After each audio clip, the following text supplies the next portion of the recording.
Bueno, cuando retomo me gusta hacer un pequeño repaso para no perdernos. Entonces, decíamos, habíamos hablado primero de los cuatro momentos, para decirlo así, antes de la parusía, y uno de ellos era la apostasía, y dentro de la apostasía había ciertas notas que eran comunes, y una de ellas era el cisma, otra era la herejía, y otra era la negación también de la encarnación, que uno puede decir dentro de las herejías, pero bueno, que evolucionaba, para decirlo de alguna forma, o involucionaba, hasta el punto de negar la encarnación. Entonces, estuvimos viendo eso, y lo último que dijimos es que el movimiento herético es uno y el mismo desde el comienzo. Porque habíamos dicho también que ese misterio de iniquidad comenzó a obrar desde el mismo momento que se manifiesta el Señor. Ahí empieza el misterio de iniquidad, a hacerse patente, a hacerse evidente, a manifestarse. Y va a ir acompañando por 2000 años toda la historia de la salvación. En paralelo, mientras que de un lado está la fe verdadera, del otro lado está este misterio de iniquidad operando. Entonces, tan es así que los gnósticos fueron los protestantes de su tiempo, y los protestantes son los gnósticos de nuestro tiempo. El principio es idéntico, y todo el resto es lo mismo. Y este movimiento herético tuvo y tiene sus consecuencias. ¿Cuáles son sus consecuencias? Atención, llama la atención lo que dice Kanalmani, y es un agudo observador. Dijo la primera, y además observador histórico, ¿no? La primera, dice, es el desarrollo y el culto del nacionalismo. Y veamos por qué.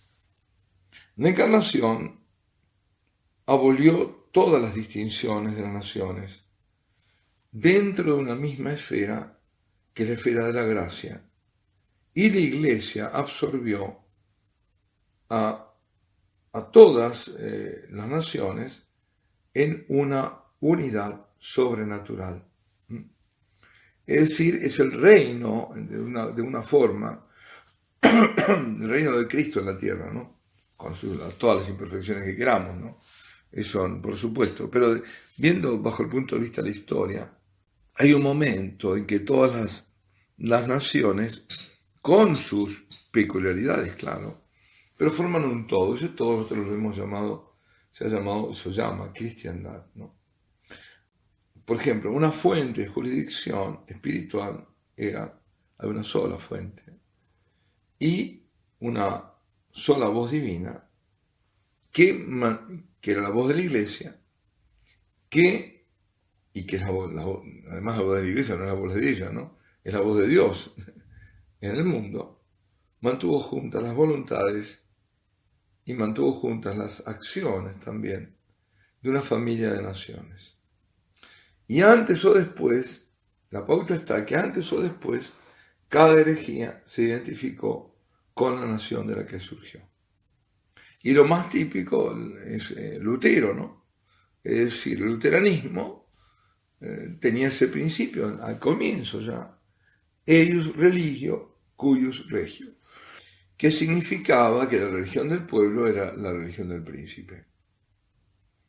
Es decir, cada principado, por eso se adhirieron tantos a Lutero, de los príncipes alemanes, porque fue la forma de desmantelar los bienes de la Iglesia Católica. Se hicieron con ellos. Entonces, claro, en luteranos ya está. Bueno. Entonces vemos que ahí emerge, que aparece este fenómeno de la herejía identificada con la nación. Sobre todo el luteranismo, ¿no? Dentro de todo con Alemania, pero además con esos principados alemanes, con Alemania del Norte, sobre todo. Y Calvino, por ejemplo, lo tenemos en Suiza, etcétera, ¿no? También Zwinglio, en zonas también de Francia, se fueron identificando. Y todo esto, además, este movimiento herético existió, como digo, por el apoyo de esos poderes civiles y encarnaron reclamos de independencia nacional. Toda semejanza con la actualidad es más que semejanza. Quiero decir que detrás de los separatismos hay siempre algo pseudo religioso, o que lo cobija, o que lo justifica, o que es el vehículo para llevarlo adelante. Bueno, este movimiento herético, clave del cisma de Occidente, porque fue eso, intensificó el espíritu separatista. Este nacionalismo es cismático, y no solo lo vimos en la llamada Reforma Anglicana, porque ahí también, sobre todo porque se arma la Iglesia de Inglaterra a raíz de una herejía. Es decir, ahí no es Lutero, no solo después se protestantiza, pero inmediatamente ¿qué es? Es el poder del rey, de Enrique VIII, ¿no? Que aparta a la Iglesia y hace su Iglesia de Inglaterra, que nosotros llamamos, ellos llaman a sí mismos Iglesia de Inglaterra, anglicanismo, porque lo es, ¿no? Pero hubo también un galicanismo, es decir, hubo las famosas libertades galicanas, es decir, de Francia. Y eso entonces se montan sobre herejías y destruyen esa unidad de la cristiandad. Si la herejía en el individuo disuelve la unidad de la encarnación, la herejía en una nación disuelve la unidad de la Iglesia, que está edificada sobre la encarnación, es decir, sobre el verbo, sobre la verdad del verbo hecho hombre. Lo que vislumbraba justamente San Jerónimo cuando decíamos al comienzo es algo más profundo y más tremendo. No es la revuelta de las naciones contra el Imperio Romano, sino la apostasía de las naciones contra el reino de Dios. Y este proceso de defección de las naciones, que comenzó justamente con la Reforma Protestante, ¿por qué? Porque liquida, como decía, la unidad de la cristiandad,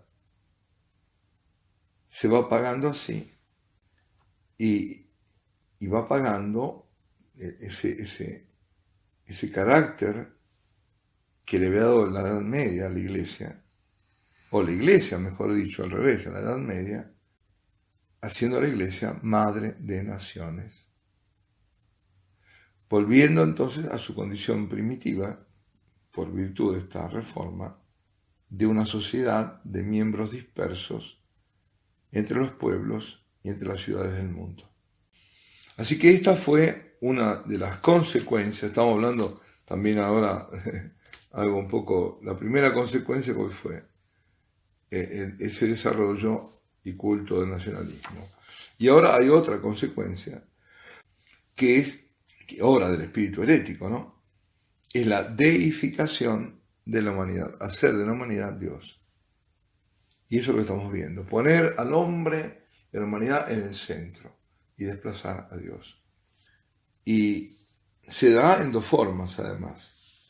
Se da en la forma panteísta y en la de los filósofos positivistas, o más bien en la religión del positivismo, que era en ese momento la última aberración de Auguste Comte, que ha sido un filósofo francés, del cual ya vamos a hablar, ¿no? Pero, a ver, bueno, tenemos tanto para decir que mejor aquí detenernos. Alabado sea Jesucristo, sea por siempre bendito y alabado.